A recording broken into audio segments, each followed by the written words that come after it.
বছরের প্রথম দিনটি ঘুরে আসলাম কলকাতার এক অন্যতম সুন্দর একটি জৈন মন্দির।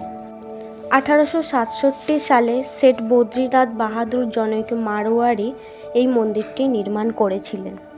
এই মন্দিরটি পরেশনাথ মন্দির নামেই আমাদের অনেকের কাছে পরিচিত।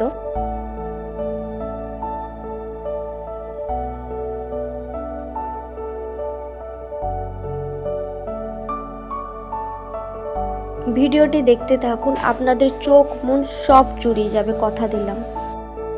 এই মন্দিরের গর্ভগৃহে প্রভু শীতলনাথজির মূর্তি রয়েছে।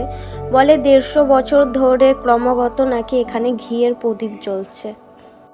ডান দিকে জুতো খুলে মন্দিরের উপরে আপনি উঠতে পারবেন।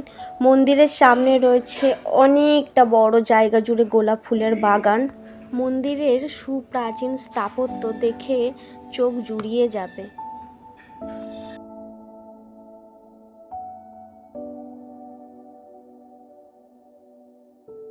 ডিজাইন করা কত সুন্দর দেখুন। বসার অনেক জায়গা আছে, আর আছে ওয়াশরুম। ছেলে এবং মেয়ে উভয়ের জন্যই আলাদা বাথরুম করা আছে।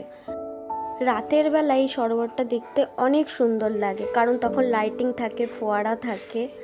আর এই দেখুন, দুদিকে দুটো কচ্ছপ, এই সরোবরের যে ঘাটের সিঁড়ি আছে, দুটো কচ্ছপ বসে আছে। মন্দিরের অপর দিকেই আরেকটি সুন্দর মন্দির আছে, আর তাছাড়াও এখানে আরও 4টি মন্দির আছে। আমি প্রথমবার এসেছিলাম এখানে, আর সত্যি দারুণ লেগেছে। আপনারাও আসতে পারেন। একবেলা ঘোরার জন্য সেরা ঠিকানা কিন্তু পরেশনাথ মন্দির।